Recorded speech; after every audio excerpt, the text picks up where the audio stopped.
Welcome to the Outer Realm with Michelle DeRoche and Amelia Pisano. Airing live on the United Public Radio Network, 105.3 FM in New Orleans.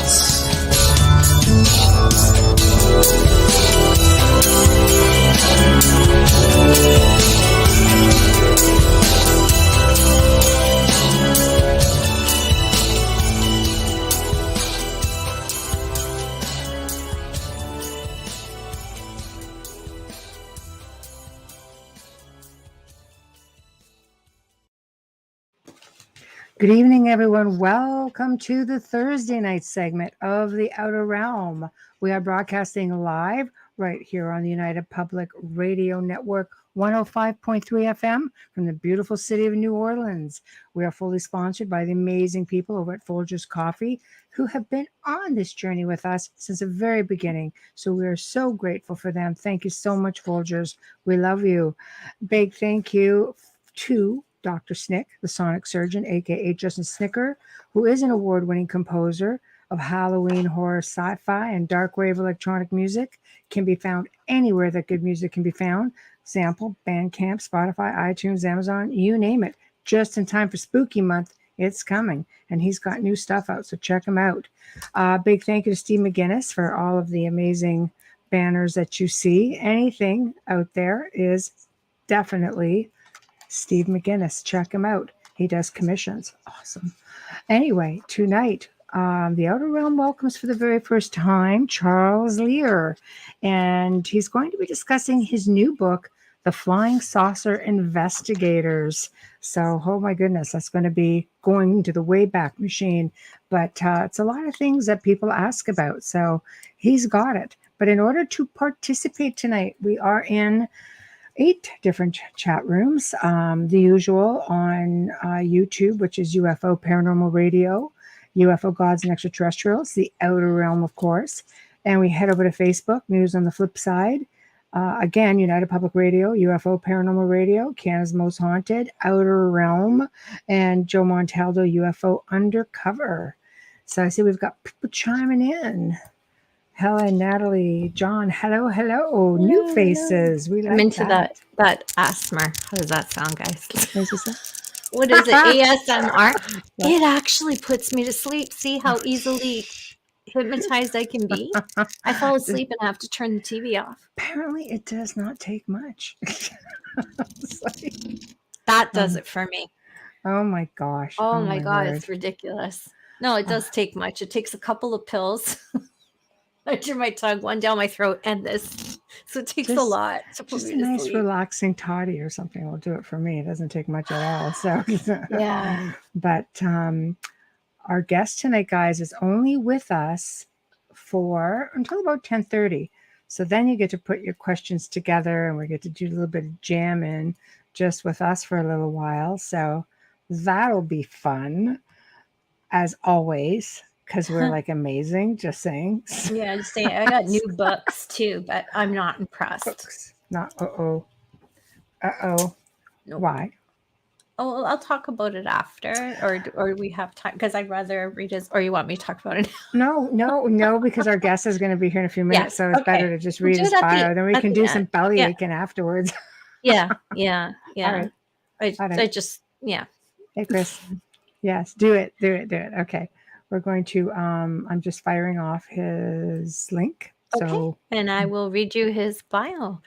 Fantastic. Charles Lear's interests in ufology have led him to research documented history in the phenomenon as well as the investigators created, all of which are recognized in his book, The Flying Saucer Investigators. Charles has lived most of his life in New York City as a union stagehand, where he also engaged in other aspects of the theater, including a Shakespearean actor. So please kindly welcome our guest tonight, Charles Lear. And we are just waiting for him to chime in. And while we do that, I'm going to post it on our Facebook page a little bit about the book. The Flying Saucer Investigators, a book of history. It's about the people involved in the mystery of flying saucers, mostly the investigators, but also the witnesses, some of whom were profoundly affected The period covered is what has been called the golden age of flying saucers. Well, you know it is when they're calling them flying saucers, which is amazing, which begins in roughly Yes. 1947 Yeah. after, oh, good, there he is. Good, good, good. So he can Makes tell sense you. because it's right after, Hitler. So, I know, I yeah. know. Well, hello. Hi, how are Yeah. you? Hi there. How are you? You hear me all right? Everything good? Yeah, We perfect. can. Sounds great. Wonderful. Yeah, beautiful. So how are you? I'm doing great. Good night. Yeah. Late. This is, believe it or not, this is late for me. But Oh, I is was it? going to Oh, say, no. you're in New York City. We're at the same time zone. oh no. I get it. Don't worry about it. Yeah, I I get No, it. no, It's a I work thing. understand. You have an Yeah, yeah. early morning. Yeah, yeah, but I don't understand that. don't worry about this. Actually, this is a good time.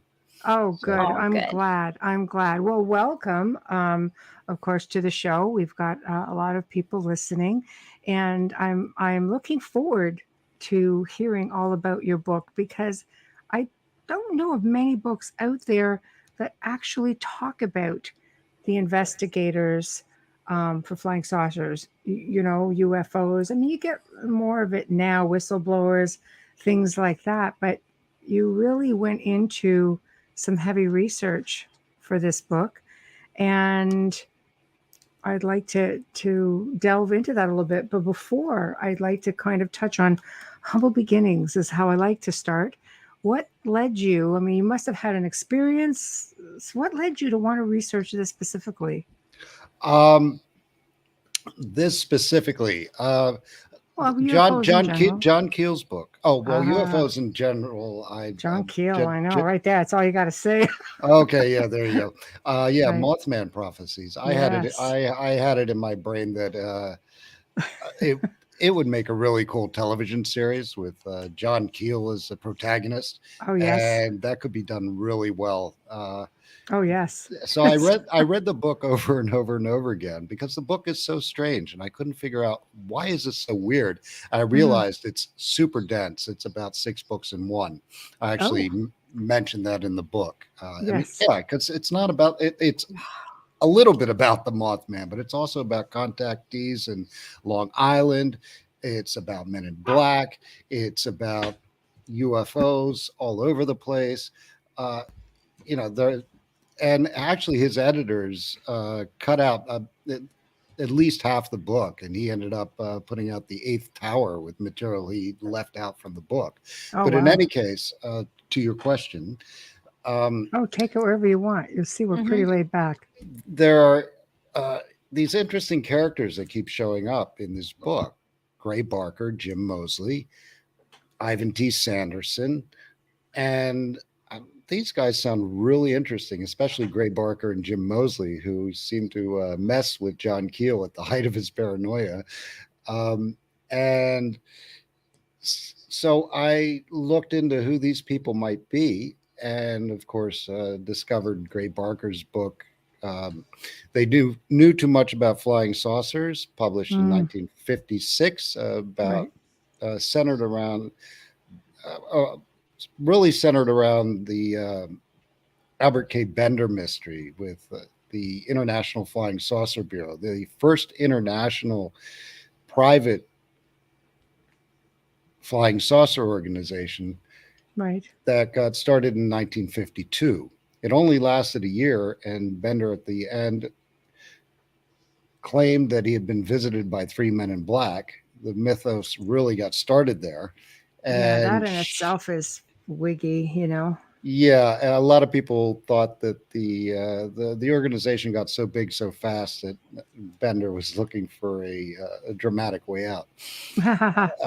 But in any case, I write a regular blog for Martin Willis over at Podcast UFO, and I started writing blogs about the individual characters, and really got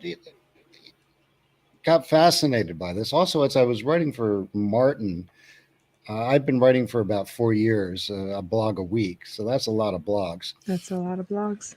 So I started, I found my place, I found my voice and how I like to approach the subject while writing for Martin. And that's as an historian, because this is facts. These are actual, a witness Mhm. actually reported this. There was an actual file on this. Sometimes a police report, Air Force files, Mhm. and so But you yeah, had I to got. dig for this, right? Like, I Hmm? mean, you Oh, had to dig for this stuff, right? I mean, it's not they that were hard. It's really. not that hard. After 4 years of writing for Martin, I learned where all the archives are. Yeah, see, yeah. Yeah. Yeah, because I mean, that was a faux pas back then. You could not talk about this.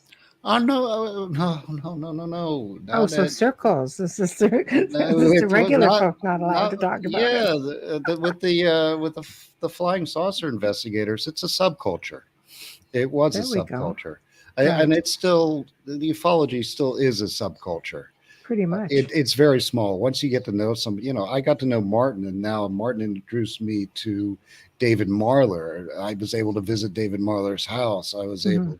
got to talk to Barry Greenwood, Mhm. uh, and have exchanged emails with some of the luminaries in Right. ufology, just because it is a subculture. Right. Right. So uh, So, anyway, yeah, so I got the idea to write about the investigators just because of my interest in it.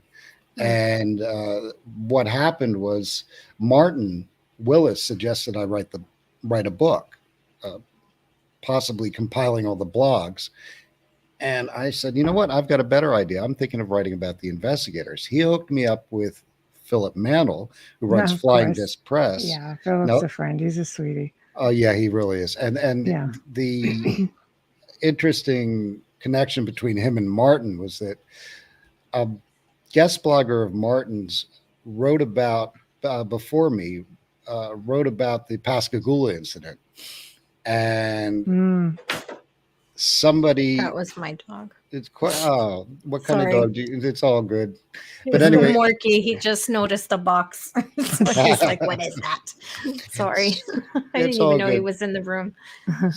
So Martin, uh, somebody commented on the blog saying that was a really good blog. Right. Thank you very much, Calvin. And Right. Well, Martin thanks, said, Calvin. this wouldn't be Calvin Parker, would it? And what's interesting, Calvin Parker had been underground, in terms of the Pascagoula incident, pretty much since Right. it happened. He claimed to have been unconscious during the whole thing. It turns out when he wrote his book, he wasn't. But so Martin got in touch with Calvin, and he hooked Calvin up with Philip Mantle. Calvin was convinced to write a book, but he said only if you don't edit a single word. And Wow. Philip Tall agreed. order. And Calvin locked himself in a room for 2 weeks and banged out a book this thick. For those who are listening, just about 2 inches thick, Wow. a tome. And the book was very successful. So Mhm. Philip was thankful to Martin. Right. And when Martin contacted Philip about me, Mhm. Philip said, yeah, pitch your idea. I pitched my idea, and Philip went for it. So, Yes. Yes. yeah. Well, he knows good content when he hears it. That's for sure. Mhm. Let's get back to for just for a moment with John Keel. I mean, aside from Mothman, his whole like multi-universe theory, everything behind it, like that guy is just. He was always just way ahead of his time. Yeah, Like well, it's interesting. I've just I'm in the process now of rereading They Knew Too Much About Flying Saucers, yeah, Ray Barker's book. right. And it's I it's a really good piece of history. Hmm. And it's Ray Barker at his best, really. Right. Before he, got all pranksterish and uh, uh, Gray Barker, a lot of people accuse Gray Barker of being a hoaxer straight out. Hmm. It's more probably more proper to look at him as a folklorist, Right. somebody who's interested in a really good story. Hmm. But in any case, Gray Barker started. I forgot that Gray Barker talked about the Borderland Sciences Research Organization, which was they studied probably the very first UFO story put out in a magazine. They put out a regular publication called the Round Robin, and there was this object that was seen that was kind of like this, almost like an old airship with flapping wings flying across the moon. I've researched those crazy things. They go way back. Yeah, so they called it Right? getting to where Keel started coming from. Yeah. Borderland Sciences was started by Meade Lane, who looked at it with a scientific point of view, but at the same time surrounded himself with psychics and people into more esoteric approaches. Right. And esotericism has its roots in theosophy, Madame Blavatsky and all that kind of stuff, where you talk to, you go into trances and talk to elders who are in this mystical realm. And he had this guy named Mark Probert, who contacted these, what he called his controls, clairaudiently. And his controls told him that this was a Carita, and it was piloted by the Etherians. And they got into this whole thing about that these, as it went on, they investigated UFOs more and more and talked about the idea that these things would materialize and dematerialize from another dimension. So this is way back in 1940, that's pretty high tech early days. 40s. Yeah. Yeah. So you can see like there's a root to John Keel's thinking. Yeah. With brilliant. being open to the esoteric and open to the idea that there's, maybe another dimension, maybe much like something Jacques Vallée, right? Like they Jacques Vallée came on later, so a lot of people say John Keel was the pioneer. John Keel popularized this, I think so, yes, in the midst of a lot of criticism from the UFO community. It's outside the norm. People think everything's from space. It's like I don't think so. I think a lot of it's already here. But I like the whole different dimensional theory. It just makes a heck of a lot more sense. Well, especially littered with portals and power spots, and especially when you get into the, when you really look at the reports and discard the narrative, which is a very, very old narrative. I've been on a lot of podcasts where people are still in the 80s and 90s talking about grays. No. You know how many creatures there are reported there? I know. I'm just surprised they're still just focused on grays. I mean, it's like they never heard Bill Moore's speech at the 1989 MUFON symposium where he said, you know what? You've been had.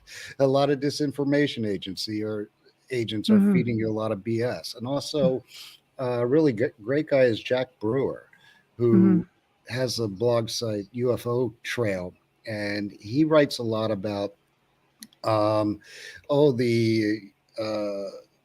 intelligence community connection to the UFO, to ufology and their unseen hand, possibly.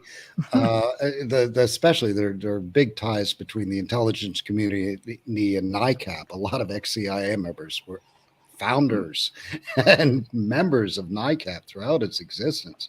Wow. I don't go into that in the book because it takes you on a sideline, and Jack Brewer did a much better job than I did. Right. But he's done extensive research, basically on abduction. He wrote a good book called The Greys Have Been Framed, where he really talks about the abuses of regressive hypnosis, and how the key researchers at the time tended to get what they wanted out of their witnesses to fit a narrative. Right. Basically, that there were, to go extreme, David Jacobs said there were the Greys were genetically experimenting with us to basically Wow. replace us. Yeah. But this is so And- old, and Very. So, so what are many. your thoughts on the Greys for those who are listening in? Maybe people- they seem to be a part of it. A lot of people doing Sure. ayahuasca, Ayahuasca. Yeah, I yeah. can't Yeah. see it either. I Let's have throw a to little get Michelle. DMT in there. It's like Michelle Yeah, has yeah. to see it for me. So Yeah. what's it? ayahuasca. You did the best job. ayahuasca.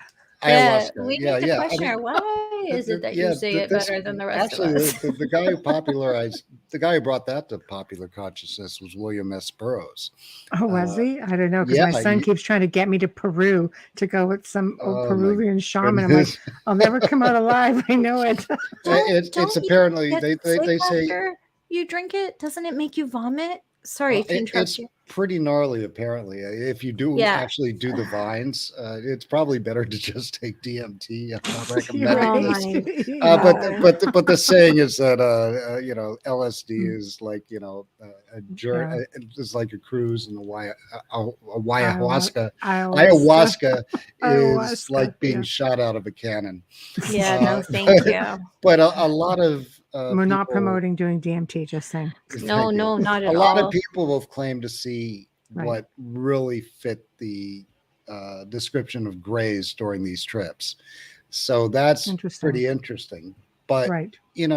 there's a researcher, Albert Rosales, Mhm. who has put out a lot of books and has a catalog of humanoid reports. And the variety is extensive. Mhm. And I still find humanoid reports today. And they're all different. They're not Greys, and so Mhm.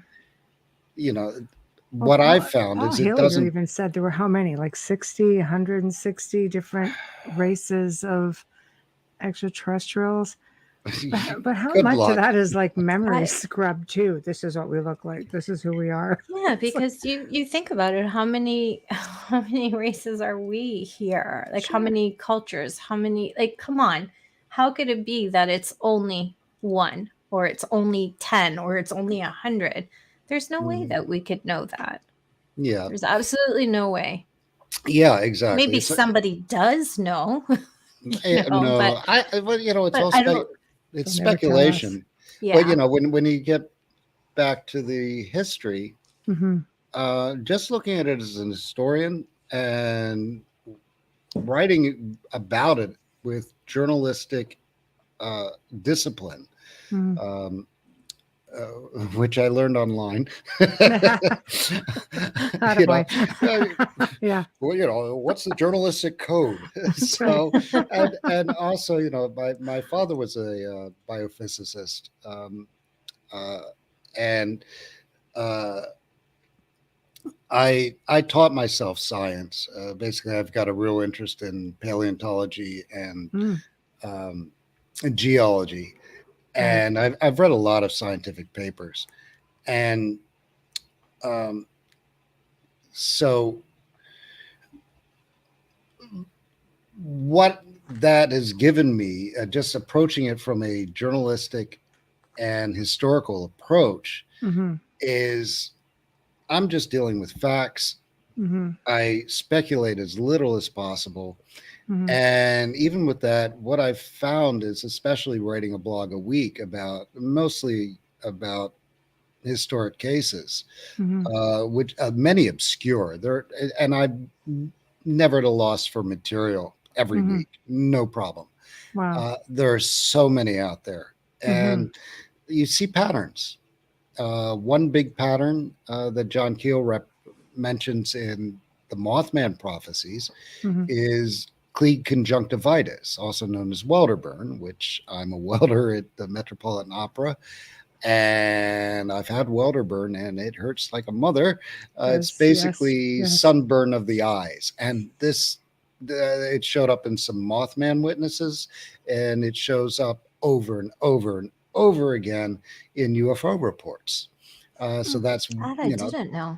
Yeah, And do they yeah. say why exactly? Just the John, brightness? Is it the ships? Is it the environment? Is it Jo- what does he say? John Keel's speculation Okay. is that these things exist in a different, the electromagnetic spectrum. Okay. Right. Visible light is a narrow band of the electromagnetic spectrum. Okay. Mm-hmm. Light is electromagnetism.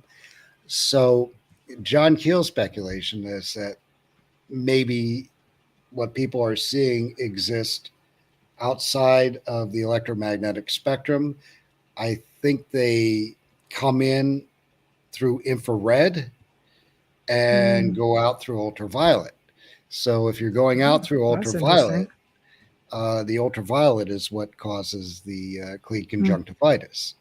And there have also been reports of sunburn too. That's another common report I've seen over and over and over again, and Right. not from a single researcher like John Keel telling me this, Mm-hmm. but from the actual reports I've read in newspaper accounts, in files. Mm. It's like, oh, there's sunburn again. Oh, there's cleat conjunctivitis again, and so you start to see these patterns. Mm-hmm. And just approaching it from that, not as a scientist.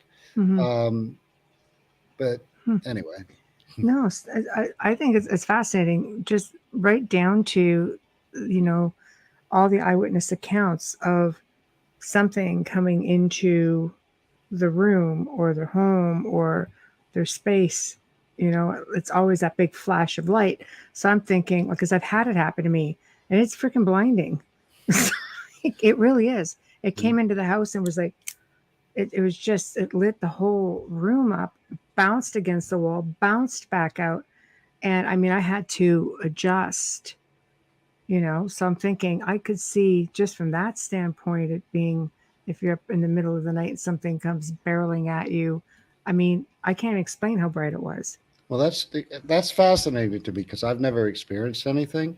Oh, wow. I've had psychic dreams, Hmm. probably the closest I've ever gotten to the paranormal. Right. But so I've talked to other people, and I've also listened. I'm a fan of where did the rogue go, uh, Okay. which I was. That's Soraya Azkath has that podcast going, and he has a lot of people that just like you have, you know, pretty casually and matter of factly said, "I have had this experience." I've had lots. So I'm yeah, very casual about it. so Yeah. since I have not, and Yeah. other people like me have not, Mm-hmm.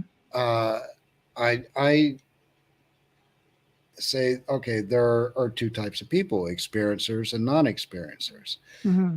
And when people talk about disclosure, for instance, Right. there's an argument that it doesn't matter how much evidence you present, Mm-hmm. unless people actually have the experience, they're Mm-hmm. not going to be ultimately a believer. Mm-hmm. People who have had experience are believers, and some people actually call them knowers. Right. I know this exists. I know there's something weird going on.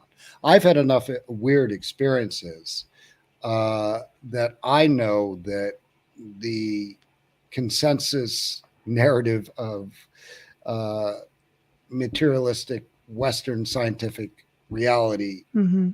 is not quite accurate. I think that Big there's time. definitely Big something time. going on that There's I we're not agree. grasping. No, That's there's a lot, or we're just not being given the full story. So it's hard not, how do you yeah. grasp something that you're only given bits and pieces of? I think, going back as far as your research goes, you couldn't talk about things like that. You'd end up in a psych ward, Yeah, Still actually, can. the way right? people are Still talking can. now, Yeah. yeah, it depends. I mean, Depends who you see. well, it also depends on how well you handle it. I mean, some of these experiences really mess people up. Right. Yeah. I've also come across that in a Well, they're lot of messing cases. with your memories. You don't know what's real and what's not, depending on how many times you've been experiencing, shall we say? Because I prefer the term experiencer to abductee, so to speak, because I don't think they're all abductions. Yeah, I agree Yeah. with that. Yeah. But A common thing I see with UFO cases is that the witness will have an experience and then their mind gets messed up. This often happens, and there are two ways. One, the experience is overwhelming and it freaks them out. But the more common thing is that they get in the spotlight and they can't handle the spotlight. And so what happens is they start embellishing their story, and the story gets so wacky. I think a good example of this is Woodrow Derenberger, who I wrote about in the book. In 1966, he lived in Mineral Wells, West Virginia, a hotspot of strangeness, West Virginia. And he claimed to have been driving from, he was a traveling salesman. So he was driving from, he was driving home to Mineral Wells, West Virginia. And he said what he thought was a car was driving alongside him. Then it pulled up in front of him and then turned sideways and was rolling sideways, and then stopped and forced him to pull over to the side of the road. A door opened and a creature came out, arms folded, black clothing, metallic shirt, and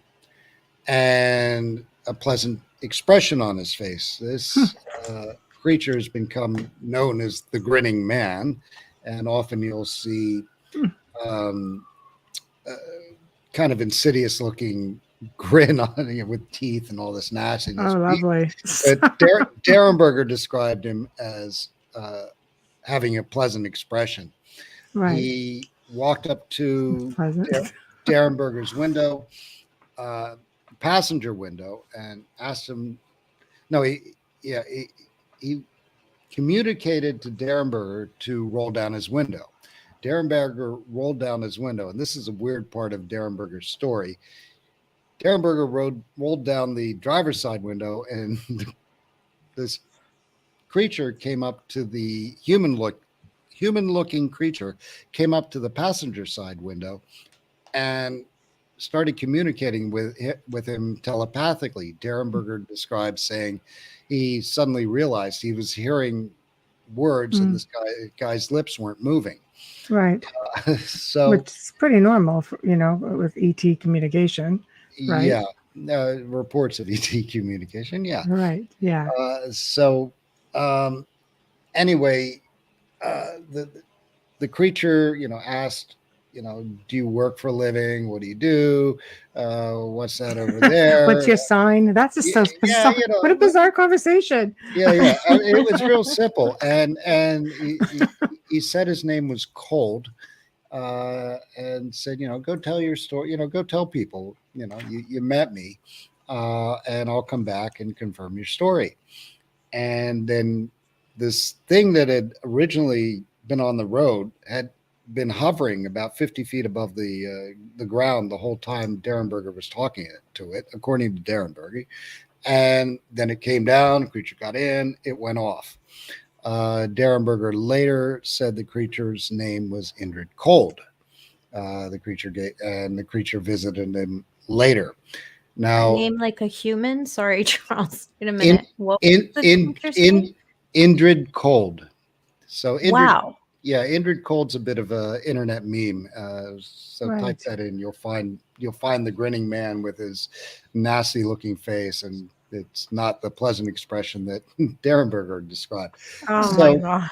But Gray Barker actually investigated this first. He first interviewed Woodrow Derenberger. And actually what's really cool, and this is back to the internet research, you can find Derenberger's very first interview the day after at a television studio, and he's telling straight out.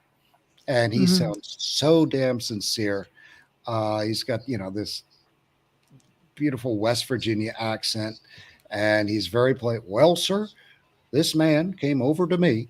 I mean, it's so, yeah, you type that in, look for it. Yes. It's on YouTube. Yeah. Wow. And that's 1966. So Clark, Holy crap. Gray Right. Barker interviewed this guy, and so did John Keel. And that's when they got the name Indrid. And then this story started kind of going off the rails because, you know, the newspapers were carrying this Of whole course, story. Yeah. He's The been, fish just keeps getting bigger every time someone tells it, right? Yeah. So all of Yeah. a sudden, these creatures are, you know, he wrote a book called Visitors from Lanulos. And he claimed that these beings from other planets were visiting him. He claimed to have been taking aboard a craft, and, you know, typical contactee type story. Right. Yeah. And what's really awesome is that he claimed that it was very warm on the planet. So often, basically, they were space nudists. A lot of the people on the planet walked around without any I had clothes. to shake my head, make sure I was still in the same conversation here. What? Yes. So that's actually a chapter of my book, Space Nudists. Wow. So I love it. yeah, I love so It's different. yeah, and Derenberger stuck to his story to the end, to his detriment. I mean, his life fell apart. He lost his family. Well, that's a really hard thing. You know, that's what I'm saying. Like, things just weren't all that acceptable back then. I mean, it was just like, even people in having paranormal experiences, you know, grew up in a family, because we always don't talk about that. That's a family secret. It's like, what? This is cool shit, and you can't talk about it. Yeah, I grew up in that house. What is this about?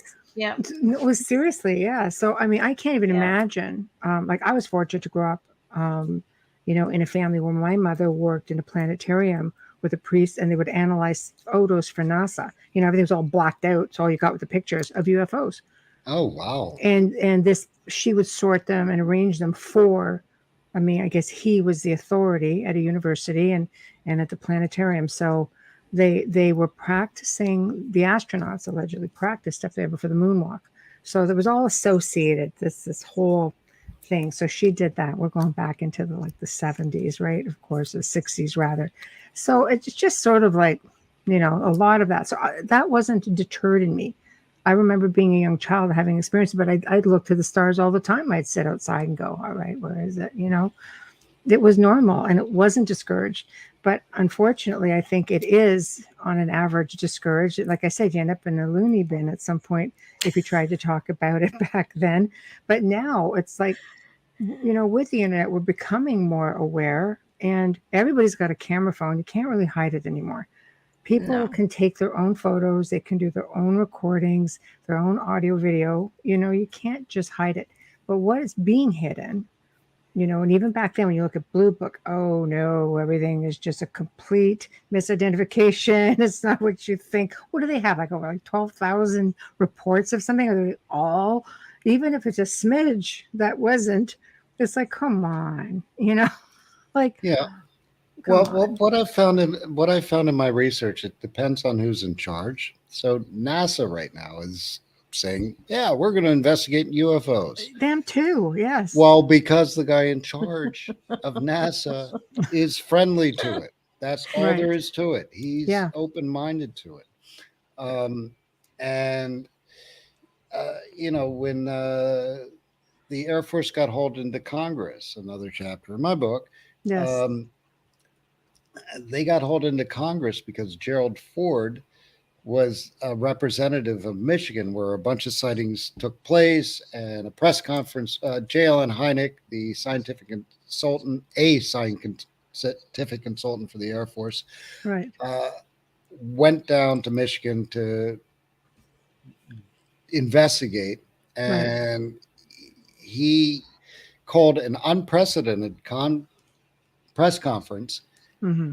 And one of the explanations he offered, among others, was that because this big craft was reported to be seen in a swamp, and he suggested that people were seeing marsh gas that would light up, be ignited, go out, and then ignite in another I spot. could see it. I Go could out. see it. I mean, And it's a Hynek's spectacle in just itself. Sure. Hynek's a scientist just looking for a Sure. prosaic Logical guy. explanation. And Yep.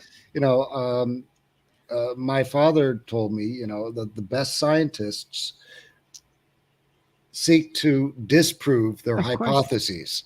Right. So, you know, he's being a good 12,000 scientist, times. but he did it in front of the press. The press went away and changed marsh gas to swamp gas.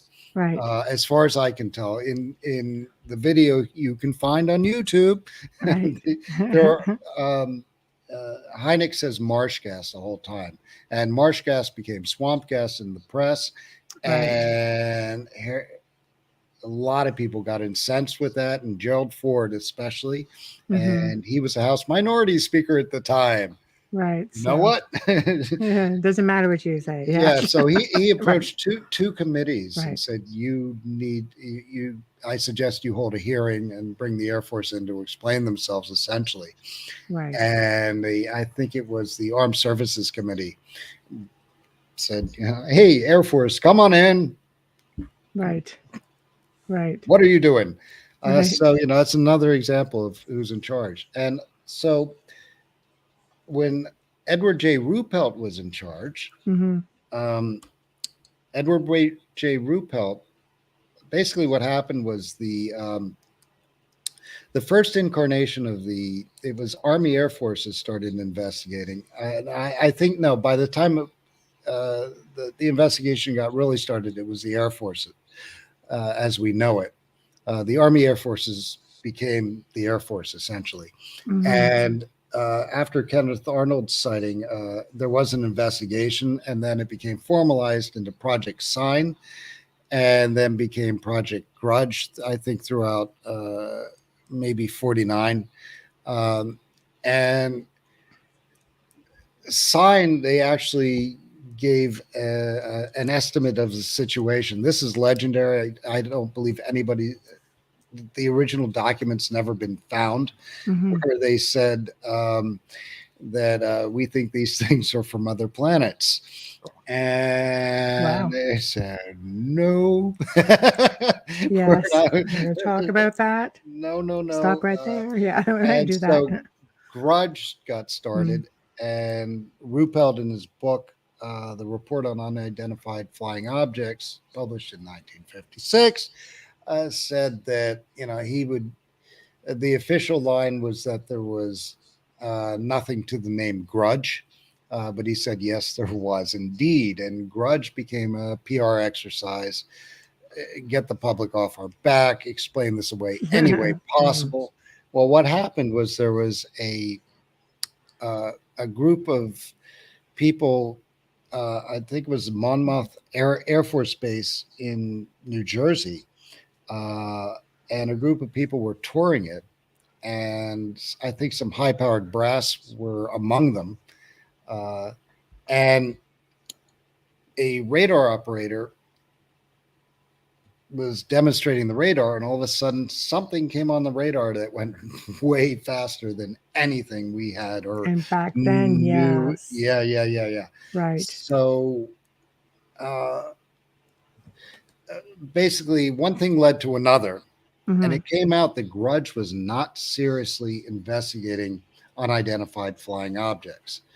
And I forget who was in charge at the Pentagon at the time, but he was incensed and said, regardless of what these things might be, you're supposed to be investigating them, and you're not. Get your act together. Right. And so word came down. So at the Air Technical Intelligence Command in Dayton, Ohio, which is where this thing was housed, and you know, it's interesting. If you'll see movie versions of like the Air Force, you know, the Air Force UFO investigation, you'll see all these desks. Right. If there were 3 desks, that would be a lot. It would look good, though, didn't it? A secretary and maybe, you know, 4 officers. Right. So Edward J. Ruppelt was there. He was a very decorated I think he was a lieutenant at the time, and he'd seen combat and was decorated, and he had established a reputation for being a very he would get the job done, and he was very earnest and a hard worker. Mhm. And so he essentially got saddled with revamping Project Grudge. Wow. Uh, and it wasn't considered a career enhancement. It was more of a pain in the butt. So Right. Ruppelt describes in his book Mm. taking files out of boxes that were tied up with string Oh, geez. and actually putting them into filing cabinets. Right. They had an existing contract with Battelle. He got a hold of them and said, can you help us with a computer filing system where we can cross-index stuff? I can imagine what the computers in I can't imagine. 1902 were. Yeah. Yes. Yes. Oh, the And- dot matrix, wasn't it then? Wasn't it dot? Yeah. No, Like it was typewriter one figure jobber. punch cards. Oh, Punch cards. Yeah. yeah. Computer- I had a computer in '92, so I'm asking. That's why I'm asking. Computers the size of buildings and punch cards. Right. It was half my desk. It was half my desk, the computer. The screen was Wow. literally half my desk. That Yeah. yeah. It was ridiculous. I would work on the side or go into the lunchroom to use the damn table because I couldn't even work at my desk. Yeah. Oh, Everything was wired too. I remember my mother had to buy a calculator in the 70s. Oh, This Oh, thing, yeah. this thing was about 2.5 inches thick. Yeah. Oh, it's just 6 inches long. I And play music on 3 inches calculators. wide.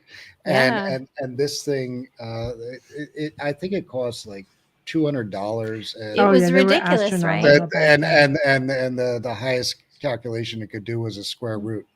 I But was anyway. so good on that thing that I didn't even have to look at it. That's how often I used one. Yeah. So anyway, Ruppelt put Blue Book together, and he was only there for a year, but in that year they got slammed. And in the summer of 1952, there was a wave, or a flap, as they called it, that was unprecedented. And they ended up, I think, they ended up working 14 hours a day, 6 days a week, Mhm. flying all over the place. And it was absolutely crazy. There are also a lot of good historical cases come out of that. The Washington merry-go-round came out of that 2 weekends in July. Mhm. Blips were seen on radar, and there were visual sightings over restricted airspace in Washington. Mhm. But essentially, Ruppelt did a really earnest investigation. And what's amazing is that he wrote this book of what was formerly classified, and you get a real insight into how this operated. And what's interesting is you really see them making it up as they go along. You also get a sense of the military mindset, which is not Mm. really geared for this kind of thing. They're Mhm. not scientists, especially these guys. They're Mhm. basically grunts. Right. But do your job. Right. And he did the best job he could. So throughout what I've read about the Air Force investigation, it was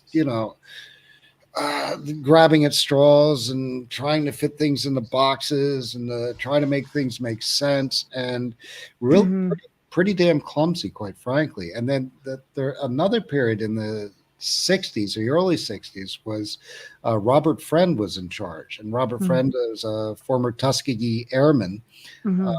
J. Allen Hynek spoke highly of him, saying he really looked at it from a balanced point of view. And they did some earnest investigation during that. One of the best was the Joe Simonton case with the pancakes. Are you guys familiar with that? No, I've not heard of this. I remember pancakes. Oh, okay. Joe Simonton was a plumber, part-time chicken farmer in Eagle River, Wisconsin. And he claimed that one morning a classic flying saucer landed in his driveway. He went out to investigate, and when he came out, a door opened. He saw a creature that he described as wearing a suit. I forget the material, but black suit. He described it as being human-looking, swarthy, like an Italian. I think it was around 5 feet tall. I'm taller than 5 feet. Yeah. But this was his words, not mine. Right. But he, the creature made a gesture like drinking and then handed him a vessel. And then Simonton said, "Oh, water." And he went in, filled the vessel up, gave it to the creature. The creature said, "Thanks." Gave him a salute, described as touching his forehead. And Simonton gave him a military salute, according to the story. So Simonton also saw two other creatures, one tethered to a control board, what looked like a control board, and another tethered to what looked like a stove, and it looked like he was cooking something on a griddle. I didn't think they ate. These are not humanoid, like humans. They look human, but they're in a engineering flying saucer, and this is 1961. So our knowledge is that they don't eat. So, like our food, they would never drink our water or eat our food. Or well, some crafts have been seen. This is the story at the Olive Garden. I remember my mother telling me a story. One of the photos that she had seen was a craft. They would hover over lakes, and there were photos of water just being streamed, just like a water funnel, just going up into the craft. So I don't know. Well, maybe they shower. Maybe it's just like waterfall. Woo! I don't know, but that's interesting. Yeah. Well, we haven't gotten to the good part yet. Okay, we're going to so go to Simonton's looking at this creature that looks like it's cooking. It looks like it's cooking pancakes, and the creature who wanted the water looked over and grabbed 4 pancakes and handed them to Simonton. Then, according to the report, the craft tilted up and shot off. So crazy. A tree in the background bent over and then sprung up like it was a cartoon. That's just crazy. Oh my God. So Simonton went to, well, this is a good story because basically what happened, the way I approached it this is a popular story. This is a lot of people know this. And actually one of the pancakes that still exists today in the Air Force investigated this. That's what's wonderful. On, really?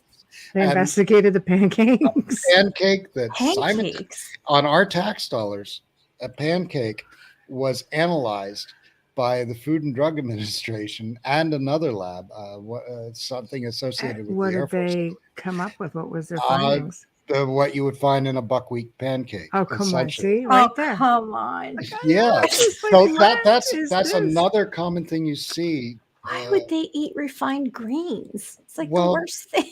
Reverse engineered crap from Roswell, which was pre that time, and people just wanted a stinking box pancake. Yeah, well, that's another thing you get is like witnesses will see common objects that could be made on Earth. There we go. On board the craft. So what is that? That tells me that screams reverse engineering. Or it also like tells little suits, humanoid. Something messing with our consciousness, trickster. I mean, there's wow. Okay, so we're gonna get to a couple questions. Are you done your story? Can I get? Well, let me finish the story. Okay. What's really funny is that the Air Force investigated this because they thought that Donald E. Kehoe, who was the guy who really was hammering the Air Force constantly and the guy pushing for UFO hearings. Right. He was called a lobbyist. Hynek would not touch humanoid reports ever. He hated them. He really hated them. He even didn't want to deal with Betty. He didn't even want to deal with Betty and Barney Hill, because it was like a contact story to him. There's controversy with that. Yeah. There is. So here you have Hynek not wanting to touch this case, and the guy that Simonton went over to with his story was a Hynek, was a NICAP member, and this guy sent the pancake and told the press that NICAP was investigating it. NICAP said, "No, we're not." And then NICAP members said, "How could you not investigate this case?" And a lot of pancakes. members The sacred dropped. pancake is a question. Members dropped. They were always having financial difficulties, and they were getting letters yelling at them. And the Air Force actually investigated this. Simonton, J. Allen Hynek investigated this. Simonton was considered credible by J. Allen Hynek, only he's a single witness, so you can't really do anything with that, according to Hynek. But everybody in Eagle River said, if this guy says he saw this, he saw something. We can't explain it, but this guy does not make up stories like this. Right. So what's really funny is that NICAP, who was a big thorn in the Air Force's side, ended up looking like an idiot. Kehoe, who was a big thorn in the Air Force's side, ended up looking really bad, where the Air Forces looked like they were smelling like a rose. They look good. They did their due diligence. Right. So anyway, off to your question. I like the pancake story. There's a lot of comments. I can't get over the refined grains and how bad they are for us, and they're eating them. Okay, this is a two-part question from Natalie, and then we'll get to Viola. I saw both. Okay. Natalie asks, has any investigator used dogs to investigate this phenomenon? That's her first part. And her second part is, I asked because I found 2 scientific papers published this year with intriguing facts that might explain how dogs sense and see things. That's interesting. Yeah. Well, I love dogs. But I don't know. That's a really interesting idea. I have a great dog story. I don't agree with it on paranormal. I have a great dog story. There's one report where a UFO was outside the house with a brilliant bright light, and a mother dog took all her puppies and carried them and hid them all behind a curtain, and then went by the curtain She's herself. Like, danger. Yeah, we don't want to do that. Dogs are. There are reports that Linda Zimmerman, she's does a UFO headquarters and has written extensively on the Hudson Valley Wave. Right. She wrote a book about animals' reactions to UFOs. So that would be a good source, Natalie, just to look at how animals have been reported to react to UFOs. But that's an interesting idea, using them as detectors. She's done her research, though, because she writes the published papers show that dogs can sense heat with infrared sensors in their nose. Also, dogs' visual and olfactory parts of the brain are connected. So she's done her research. That's really interesting. I think this was more of asking if you've heard of it. Yes. I haven't heard of it. That's really neat, Natalie. Thank you, cool. Natalie. Viola Solo. I think that a small percent of abduction by UFOs might be the result of CIA experiments with implant false memories in people. This went right along with MK Ultra experiments. If you go to Martin Willis at UFO, Martin Willis Podcast UFO on YouTube, I just wrote a blog about that. Boom, boom, boom. Boom, boom, boom. That from Jack Brewer's research. Jack Brewer inspired it. But John Keel was quoted as saying that during his Mothman investigations, he came upon people. He said there were people that had 2 levels of memory, and one where they reported having a wonderful experience aboard a flying saucer. And then when he dug deeper through hypnotic regression, take that for what it is, they told another story of being taken to vans and given substances and having memories implanted. He called them confabulations. So that speculation is definitely out there. Is that like a thought record? I love the Mothman. Yeah. See, that's the thing, is how many people out there think that they've had this whole background of information as to even who they are, and they're not. It's like they go under hypnosis and realize, wait a minute, my whole life is a freaking dream or a lie, or I'm in the dang matrix. Like something is just, yeah. So in your opinion, out of all these in this research that you've done and all these blogs that you've written, because we know that we're reverse engineering. I mean, that's not even brain science anymore. I think it's pretty much become, the norm. I love listening or going back and hearing documented tales long before we could even fly. There's stuff, UFOs encounters going back to medieval times, biblical times. I mean, are you familiar with Winthrop's journal? No, but I would like to be. You can, you can find it a PDF, a free PDF of it. Winthrop's journal, John Winthrop. Okay. He was I think the mayor of Massachusetts Bay, which became Massachusetts. Mm-hmm. He writes a story of these people. This is, I think, 1660, somewhere around there. I'm pretty sure that I've I went to heard this his story. graveyard. I I've think I actually might heard even this have one. his Yes. gravestone on my roll of film Yes. when I was in Mass. Yeah. Okay. I have Yeah. actually. Yes. So, I know okay. it So now. I think Yeah. this was like right around maybe 1662, Right. whatever. It's very towards the end of the journal. Mhm. The witnesses described, and he describes them as being, credible, saying they Thanks, were Ken. Thanks, they, Ken. they were in a boat and on a river going downstream, Yeah. and they saw what they described as a light that moved in the manner of a hog. Mhm. So, Right. Which reference was of quick the, back then. Yes.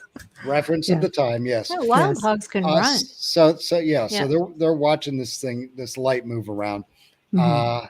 But the weirdest thing is that after this thing went away, they found themselves a mile upstream from where they'd been before, Wow. basically at their starting point. Mhm. So, But there were it- also it- witnesses like a couple of towns over also. Didn't they just go to a pier after that? And they oh, you I know mean, the story. they saw the same thing. I do. Yes.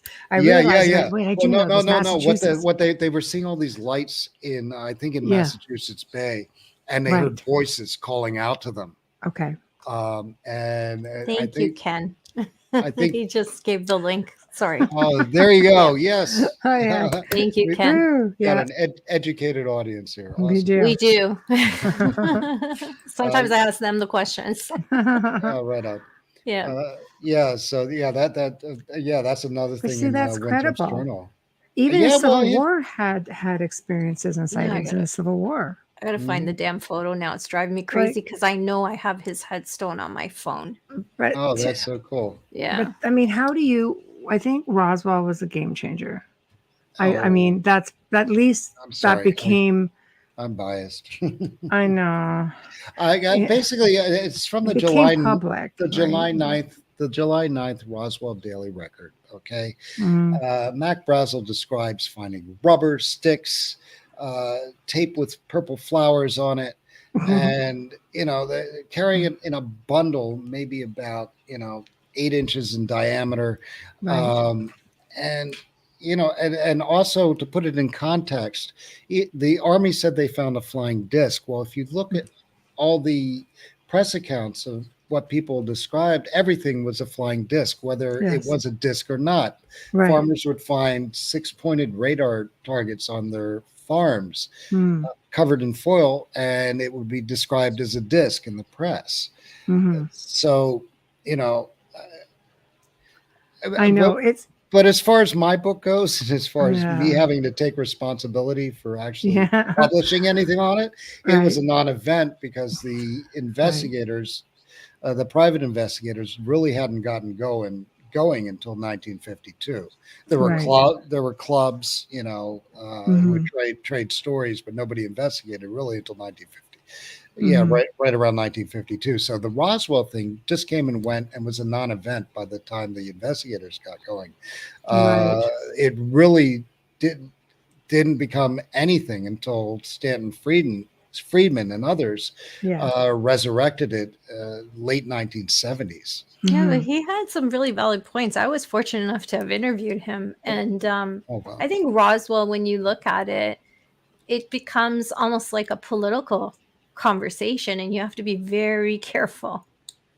Yeah. what you say and to whom. That's why I just sit As back and Charles listen. bows out gratefully. Just gratefully Like I out of said, there. I don't mean with me, because I'm not the ufology researcher. I'm in the paranormal, but I'm just saying from what I've noticed from multiple interviews that I have to be careful how I pose a question and what I ask. People can get very almost political with the story of Roswell. You have the diehard believers, and then you have the diehard and there's no in between with Roswell. It's not like Area 51 where everybody's convinced there's shit going on down there.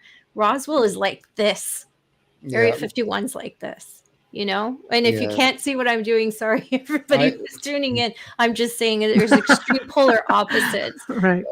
You big know. big fish, little fish. Nice. Yes, There we thank go. you. There Thank we you. Yeah, go. big pond, little pond. Yeah, same There we thing. go. I found from the multiple interview. I mean, we've done hundreds of interviews, and I'm just very careful. Yeah, yeah. Well, I'm yeah. just I mean, careful. Yeah. you know, I like to say it's my opinion. You know, Yeah, no, Right. and I'm absolutely, open definitely. And you've done your research to do that. I Yeah, haven't, but I just found that there's two answers. There's no middle ground with Roswell, and I just find it intriguing. yeah. Makes you want to learn more about it because you want to understand why people believe in it so wholeheartedly, and you want to Well- understand why people don't believe in it. I do want to understand that. There's another way to look at it too, though. There are researchers that get caught up in a single case, Yes. and what happens is,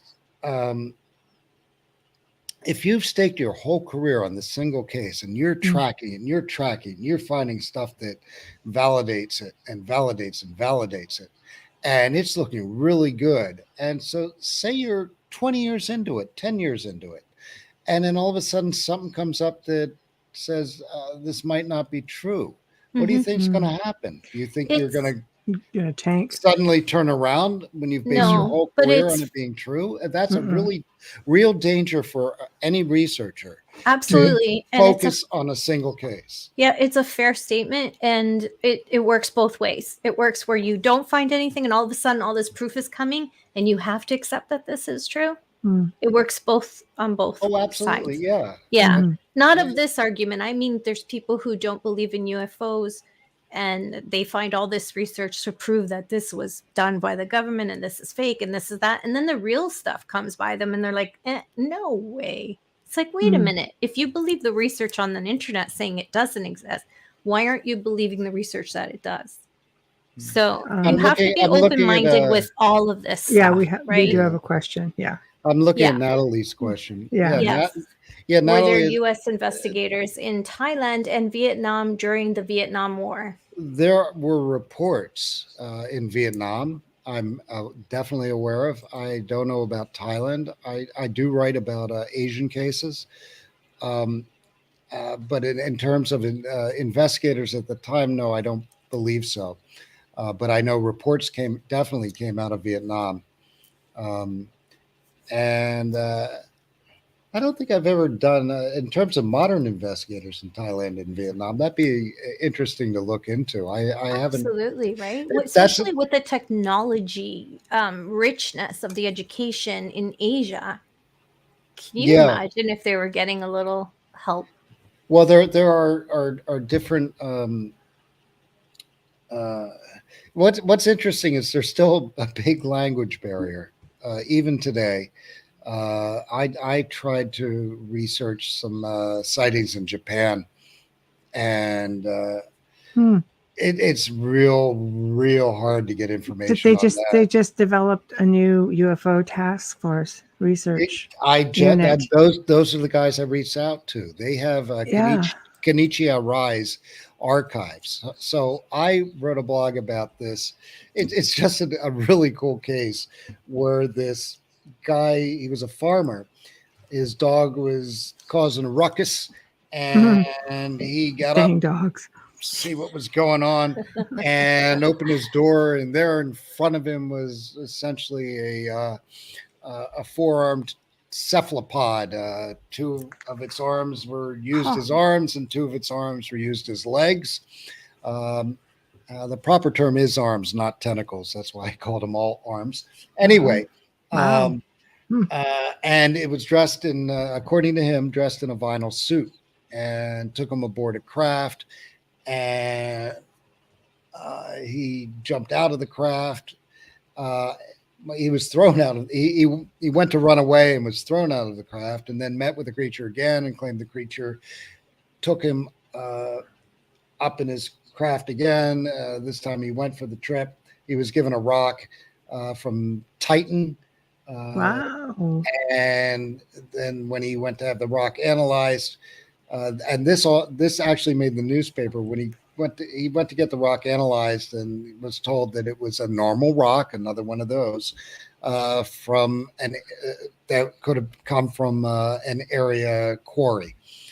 And so he was ridiculed in the press. And then he went on to claim that he had powers to cause earthquakes and bend spoons and all this other crazy stuff. Another example of a witness going off the rails, but maybe something originally happened to him.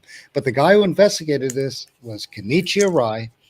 And I reached out to this organization you were just describing, and they sent me a form letter completely in Japanese. You're kidding. They don't have anything in English being a through Google Translate. International language. All of their press releases. We're starting an international UFO investigation organization. And so here I reached out to them, and I get a form letter in Japanese. So. They don't. Maybe you should try university and ask them in the linguistics department if they can translate this for you. I did. I Google translated. Just Google Translate. But Google Translate will never give you. It was it was a form letter saying we're basically too busy to respond to your request. Oh, that sucks.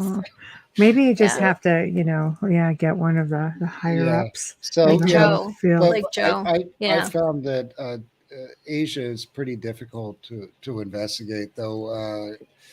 Like I said, Kenichi Arai did, leave some records and write some books that are accessible. So there are some cases that I were able to look at, and there are other researchers that did as well. Right. But like Thailand, I think I found something in Thailand. Vietnam, I don't know if they have active investigators there now. But it's interesting. From culture to culture, you get different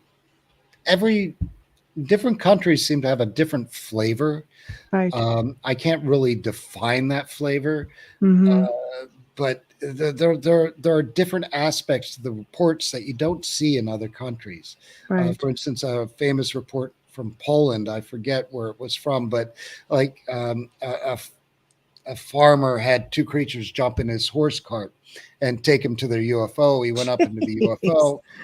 It was this big square object, but he described all these dead birds like piled against a wall in it, which is really weird. And so like, and it definitely had a certain flavor to it. And the Japanese reports, like for instance, that creature, it definitely has a Japanese flavor to it, when you should really try France, because anything I've researched, France has apparently been very open with their public, like their citizens, about UFOs.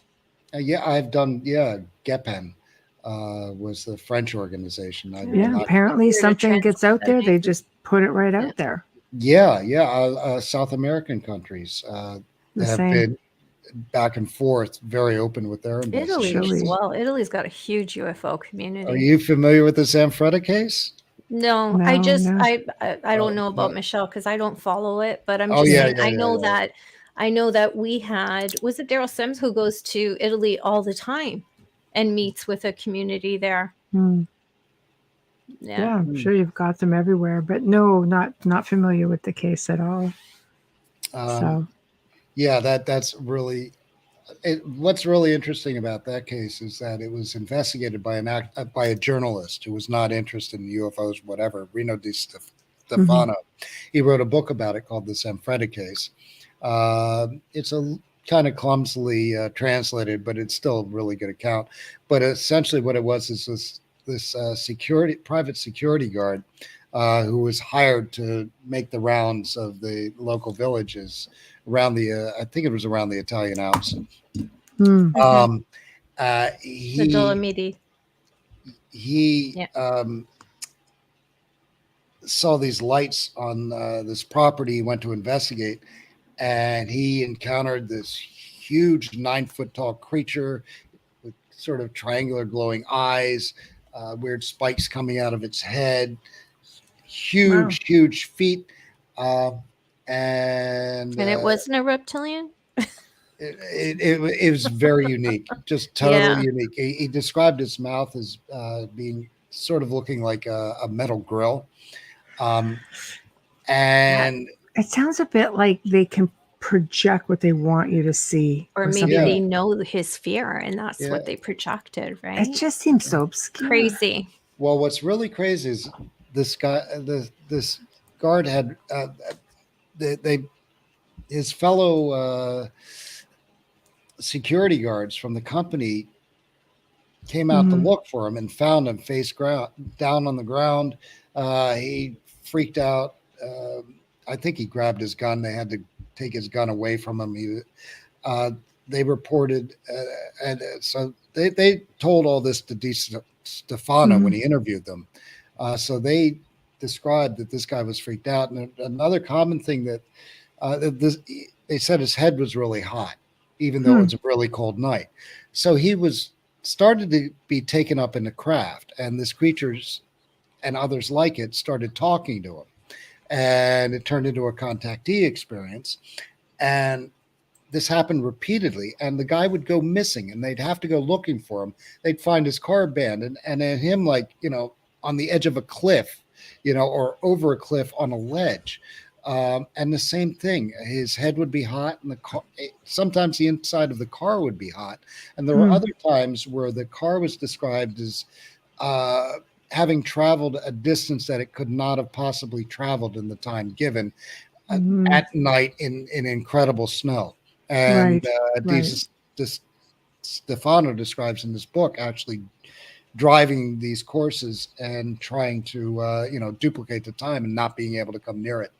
And so what's really neat is they rigged up the security guard's car. His last Piero Fortunato Zanfretta was his name.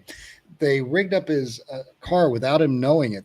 He reported also that his car was lifted up into the craft at one point. So they rigged his cars with cables that if the car was lifted up, the cables would break because the wheels would, the way the axles were, the wheels would go down. The cables would break. They also put thermometers in the car that would record the highest temperature. And an episode happened. They found them, took the car back. All the cables were broken, and the temperature recorded was really, really high, even though Okay, but did Reno Di Stefano know that his car was rigged? Reno Di Stefano described and watched them rigging it as an experiment. As an experiment, right? Zanfretta, Zanfretta. Zanfretta was the one who drove Zanfretta it. was I was a little confused. Thank you. He was not aware that this was all rigged. Right. Totally wow, interesting. Totally very interesting. So that is a very interesting case. It's really no weird. kidding. And the fact that it's written by a journalist who had no interest in UFOs. To be honest, like to be in the Dolomiti and at night, it is freezing cold up there. Freezing cold. It's a place that you can ski in the summer. It's cold. Right. That is impressive that it got that hot. That's scary. Yeah. It's very impressive because it's colder than here. There, like it's cold. Well, we're down at the 10:30 mark, so I know that you are limited as to your time with us. So, do you want to tell everybody where to buy your book, promote yourself before you leave us? I'm Amazon.com. So get it in many formats. The Flying Saucer Investigators by Charles Lear. I also write a regular blog for Martin Willis over at podcastufo.com. I do an audio blog version of it that can be found at Martin Willis's YouTube site. podcastufo.com. Martin Willis will probably get you there. And I Right. guess that's it. But it's been a real pleasure talking to you, Oh, Tori. Oh, it's been been a lot great. of Thank fun. you. Thank you for the Or amazing talking stories. Yeah. with you two. Excuse me. I hope I didn't Yeah. talk to you too No, much. no, No, no, no, no. It you'll was a lot of find fun. we're Mm. very round table like. So here Yeah. was like we want you as the guest to just say as much as you want, and we find that we follow along, and we all have a lot of fun, and all the while getting as much information out as possible. So thank you. It's just Thank been you. really educational. I love the stories. Honestly, there's some of these things I'm gonna have to just like, come on. Start looking up. I know. I know. We're looking And for I've these got to little. find that picture. And if I do, I will send it to you, Charles, because Well, I'm that'd be very positive cool. that I saw the whole family's grave site. Because I went to a lot of graveyards when I went to Boston and outside of Boston as well. I know. Yeah, Yeah. and as far as archives go to find all this really cool stuff, the APRO Bulletin is a great place to look. You can find that at files.afu.se. That's the Archives for the Unexplained Sweden. That's all Cool. small letters. You can find the NICAP UFO investigator at nicap.org, which unbelievably is still a website. And qfos.org also has a website, and you can find a lot of their files there. So they're and just keep looking. They're Stay within the archives.org. community. They're at Flying Saucer Review. You can get issues there from Wow. Northern Ontario UFO Research Society. He's got Flying Saucer investigators. Like I Yeah. said, you can find all these super cool cases from Michelle all comes over from the- Northern Ontario. Oh, right on. Yeah. Lots of them up there. She knows all Right. about them. Yeah. I So wonder I've I'm a never little. seen one. I've never Yeah. seen one. So Yeah, So tons. yeah. So for anybody who's interested in looking at Mm. finding a lot of cases that it should have Yeah. been classics but weren't classics. Right, right. Oh no, There's I love it. It a just lot gives of us really fun stuff out there. a place to go and start looking. So, of course, the archive will this will be there forever. So people will be able to go and start doing research of their own. And of course, if they have any, crazy far out there stories, they can just contact you or contact Philip or wherever. Flying Disc Press people. Right Right. on. Okay. All right. Well, have a thank great you Thank you, night. so much. Have Charles. a good weekend. Thank Enjoy your you. long weekend. Oh Yes. yes. Thank you. All right. All You right. too. Thank you. Good Cheers. night. Thank you. Bye-bye. Bye now. I'm Time for that. Yes, let's do Yes. the sponsor ID. Absolutely. You are listening to The Outer Realm with Michelle DeRoche and Amelia Pisano, coming to you live on 105.3 FM radio from the gorgeous city of New Orleans. Tonight's guest was Charles Lear. We had an incredible discussion about his book and flying saucers and ETs and races. If you missed it, don't worry about it. We'll be in archive shortly. Yes. And we'd like to give a huge shout out and thank you to the amazing people at Folgers Coffee for fully sponsoring our show from day one. Thank you for your support and your continuing sponsorship. I could use a coffee right now. A huge thank you for our outro and intro to Dr. Snick, the sonic surgeon, Justin Snicker, award-winning composer and musician. You can find his music on Amazon and Bandcamp and follow him on Facebook and Instagram. So stream or listen to our archives on the platform you normally use. Please remember to subscribe and like us too. There we go. Woohoo. Well, that was really interesting because I am a huge fan of the Mothman prophecies. I'm a huge fan of John Keel. He really was a pioneer in ufology. And a lot of times people don't piece the two together because it seems so obscure. But when you start getting into even, some of the guests that we've had on in the last week or so, even last night when they spoke about when we had Brian Allen and Barry Fitzgerald, and they were talking about certain entities being the shining ones that would appear, before war, things like that. And you have the Mothman who would appear allegedly before all these big disasters would happen throughout the world. It sort of makes you wonder if they're one of the same, these interdimensional beings, or are they extraterrestrial in origin? So I find it fascinating. Synchronicities, like it's just all Yeah, it these seems stories, I agree with you. It seems to be pointing more and more to Mothman being of another galaxy rather than, Well, something demonic. we have a gentleman called Ron Moorhead coming on in October, and he talks about Bigfoot. He has a book called Quantum Bigfoot. And a lot of times when Bigfoot is seen, they'll see light orbs around him, or they'll see a craft, much like the whole, Skinwalker Ranch phenomenon, where you have skinwalkers just sort of appearing, and you have all this UFO activity, and they have like crypto and paranormal. And it's sort of a curiosity as to whether I've heard a lot of people say that Bigfoot itself was believed to be extraterrestrial, interdimensional for sure. Corey Good, who kind of, came out as a whistleblower, made mention of seeing the occasional Bigfoot in underground bases and things like that. So I have to wonder, like, okay, would you just capture one? Because I go back to that story of Mount St. Helen when Yeah. it blew, how they were military helicopters were taking out, where people saw them taking out 1, 2, maybe could even have been 3 Bigfoot off the mountain. That's crazy. Right? I find Bigfoot to be like Roswell and Mothman. You're either in it or you're out of it. It's such a, I don't know, it's so touchy with some people. But is that what these beings are? All these I know. cryptids, I right? wonder myself. Yeah. I wonder myself that all the time. Well, how many times have we talked even about the Loch Ness Monster with people on the show, where it's like they say, well, if the loch isn't big enough to sustain an animal this big, okay, so is it a portal? The loch isn't closed off. Oh, I know, right? I know. Like, Researching. oh no, I want to hear more about Bigfoot. Will you be having researchers on anytime Natalie, soon? Yes, actually, Natalie, we've got, let me just look here for a second. We usually have them every month for sure. Well, Bigfoot, I mean, Ron is coming on with the Quantum Bigfoot.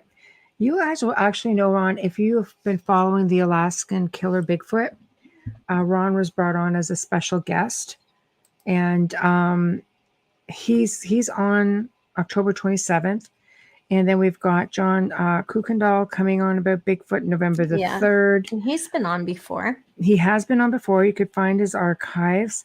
So they are, we do bring them on periodically. But I guess there's just only so much information out there. So with that, I think, I'm really looking forward to it. Elbow cough. He's actually, he has his own magazine called Bigfoot Magazine. Yes, that's right. So you'll be able to Google him. And if you find him on Facebook, he's probably got our podcast on his, but you could probably scroll down on the Outer Realm Facebook page and find the archive for that show. Oh, it goes in the Wayback Machine now. Goes in the real Wayback Machine. He was one of our first guests.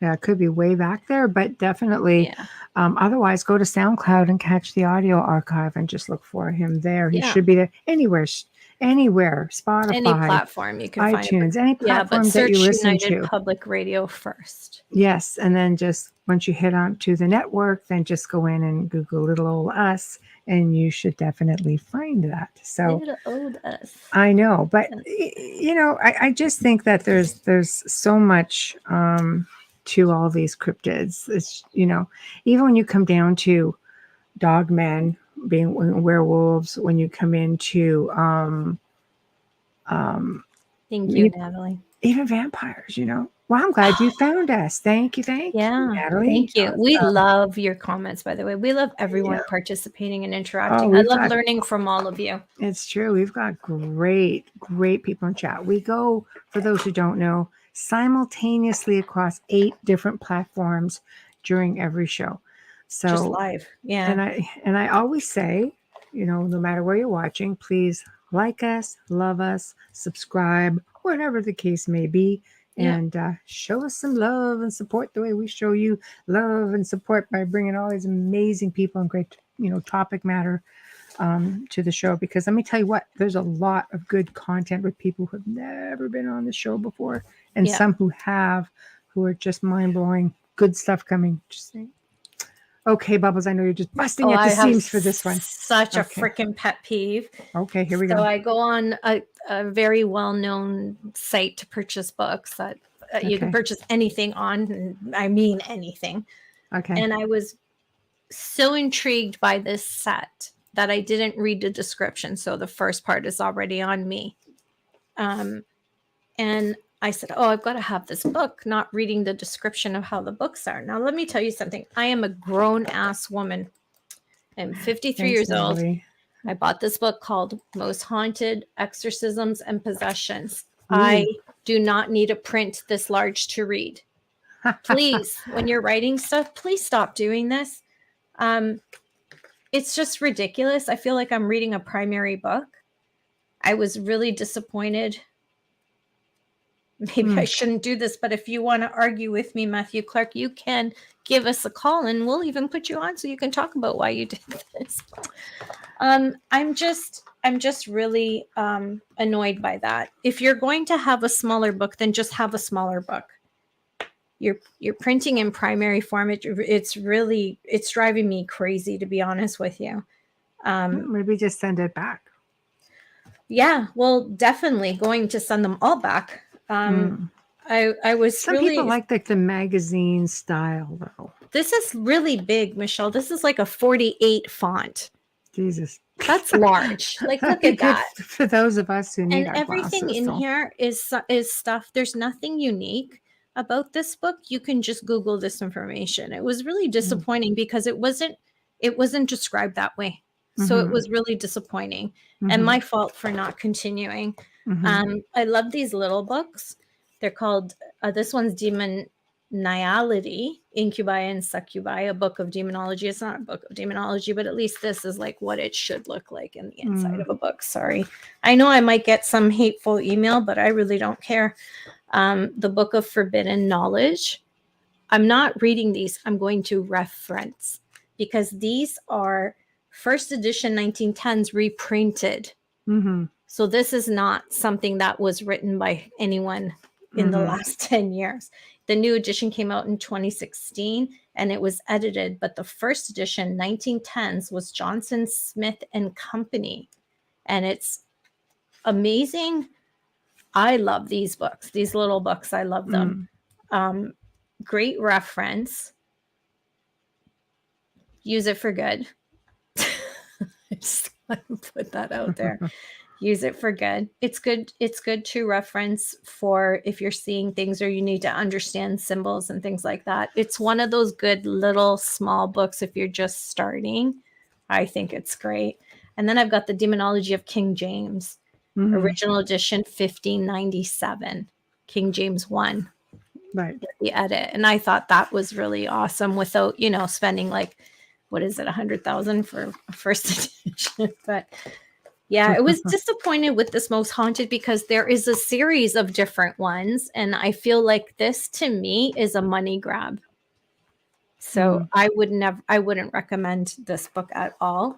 But I'm going to have to do one of those moments of rants on the show. But these three, really good buy. Like I said, I know you probably hate me right now for doing this. Oh shit. But no, it was just send your emails to Joe Montaldo. That's a great idea. Our producer. Yeah. That's a great idea. I was just disappointed because I felt money grab. Like this was just really, I felt like here I am at the return thank it and you, review Natalie. it. I am going to. It just came in. But like it was really disappointing. I'm like, this is nothing. It's completely a money grab. Somebody, and it's probably plagiarized as well because you can't even make that accusation though until you read it. You're gonna get spanked. I said probably. I said probably. You'll get a spank. Yeah, but I said probably a verbal because spanking. I can see that. And my friend Andrea's story is in here, and I can already see the errors in that. But anyways, Just saying. Yeah. It was frustrating for me because I'm concerned about people who buy these things and believe all of these stories and then maybe Everything has to be taken with a grain of salt, right? When you read a book. Yeah. It's just sad. It's really sad because there are a bunch of stories just thrown together that probably would have fit on 20 pages with regular font. But that's the idea. Excuse me. Sorry, allergies. Waiting for that to happen. So, okay. Sorry, allergies. Yeah. Return it and review it. I definitely will. How much editing before broadcasting? What do you mean? How much editing before broadcasting? Elaborate. I don't do any editing. Of this? I went through the whole book in less than 10 minutes. Yeah. Whole book, 10 minutes. With that kind of print, you can get through this in like 10 minutes. Seriously. Yeah. And when you know the stories and you're reading it, it's yeah. Yeah, because there's exorcisms in here, but there's also Son of Sam, which doesn't fit in here at all.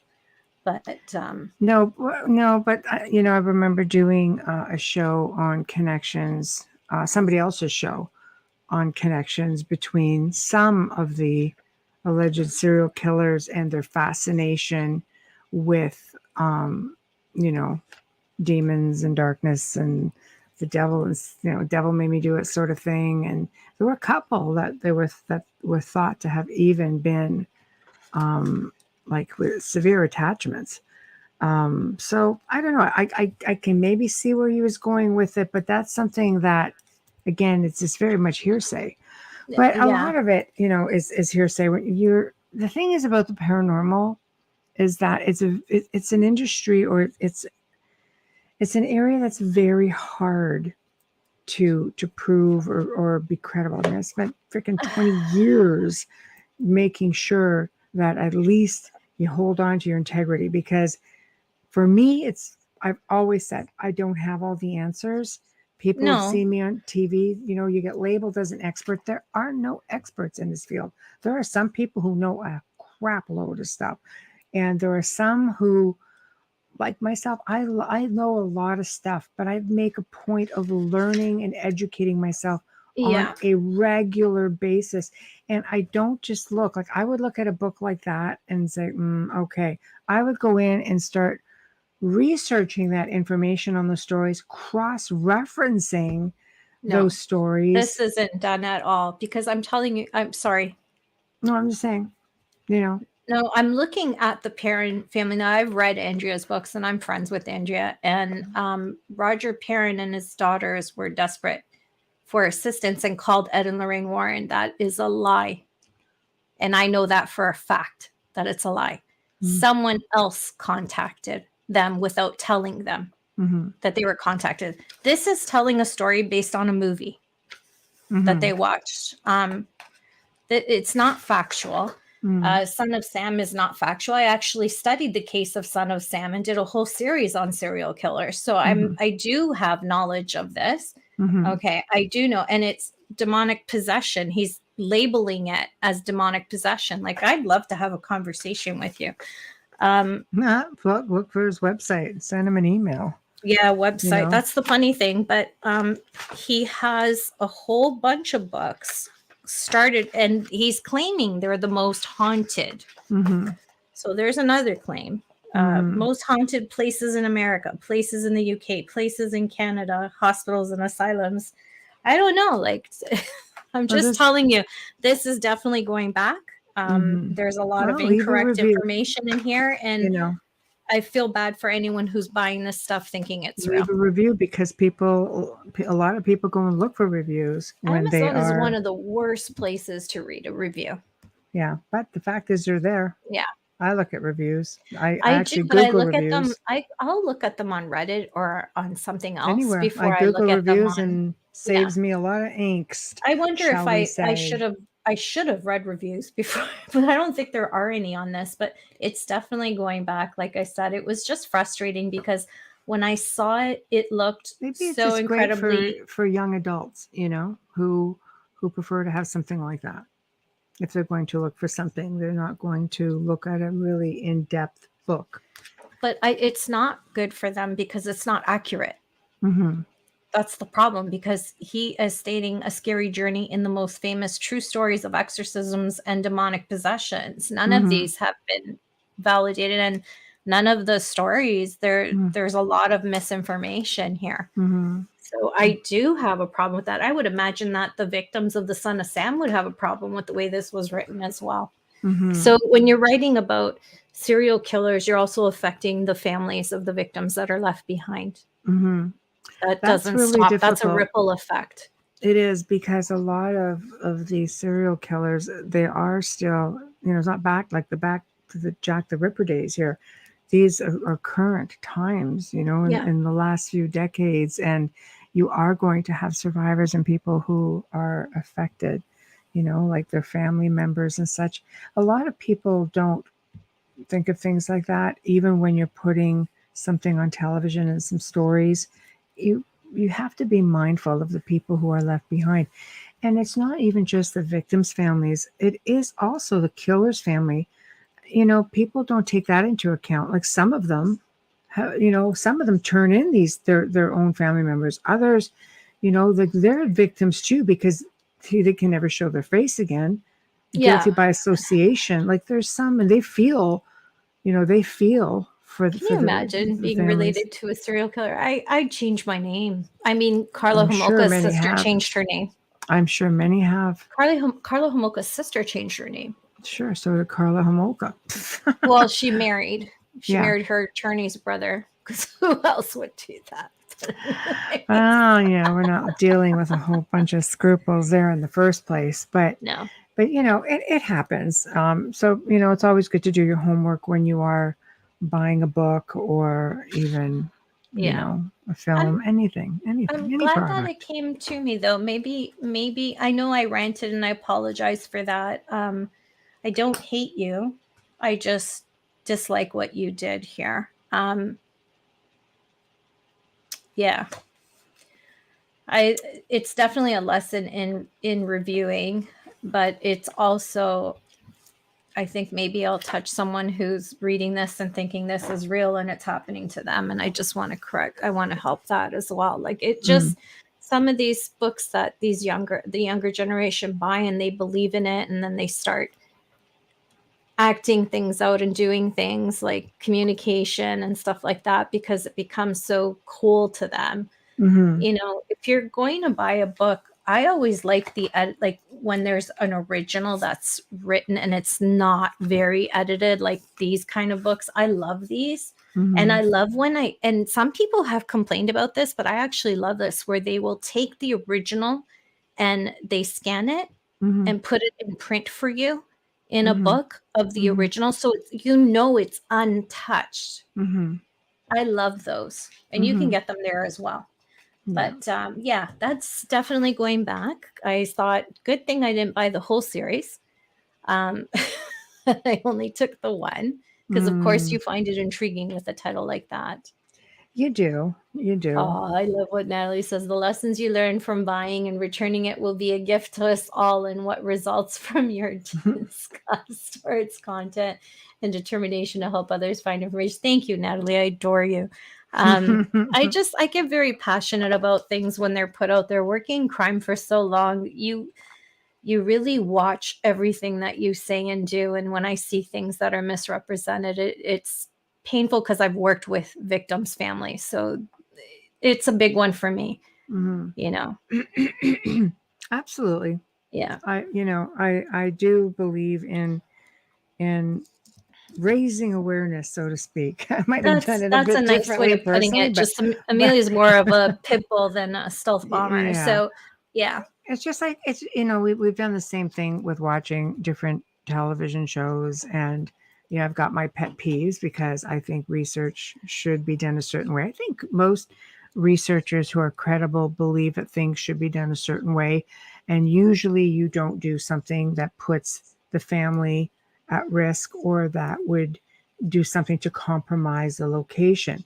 So, I get real funny when I see something on television where, they compromise the location and put the family or people Oh, in the building at risk. I have seen a few shows like that, and I try not to name them. I try to be really, not even so much delicate, but I try to have integrity with anything that I do professionally. But I'll tell you, there's a right way to do things and the wrong way to do things. And at the end of the day, if you're doing something for ratings, you're doing it for the wrong reason. it's more And if, money. well, for sure, but think about it, because this stuff doesn't go away.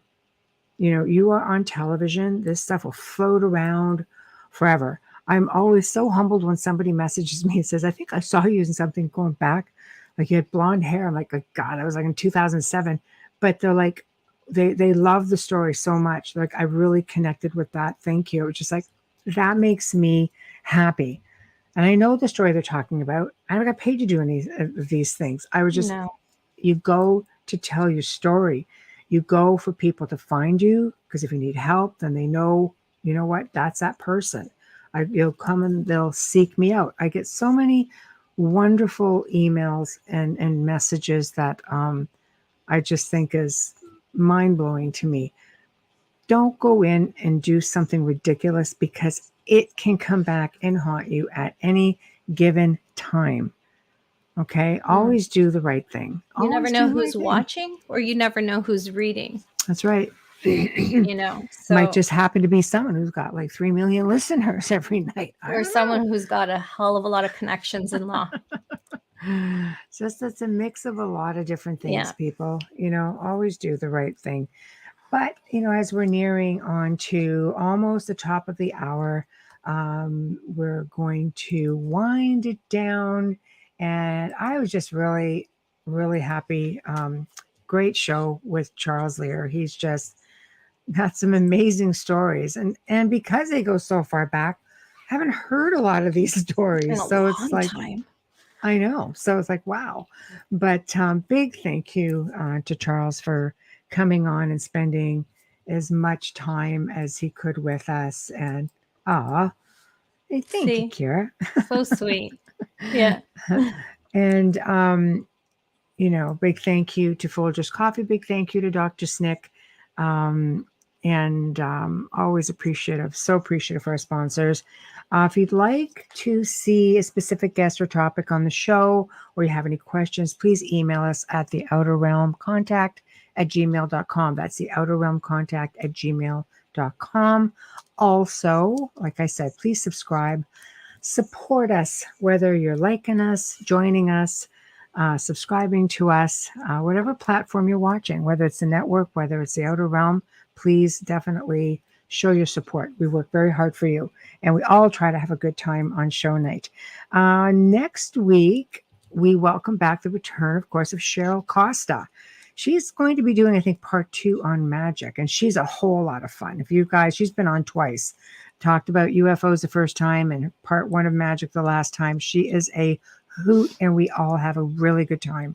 Thursday night, we welcome for the first time Dr. Shamail Wolverton Sihan. I hope I said that properly. And she's going to be discussing her new book based or called The Science of Miracles, which is going to be super interesting.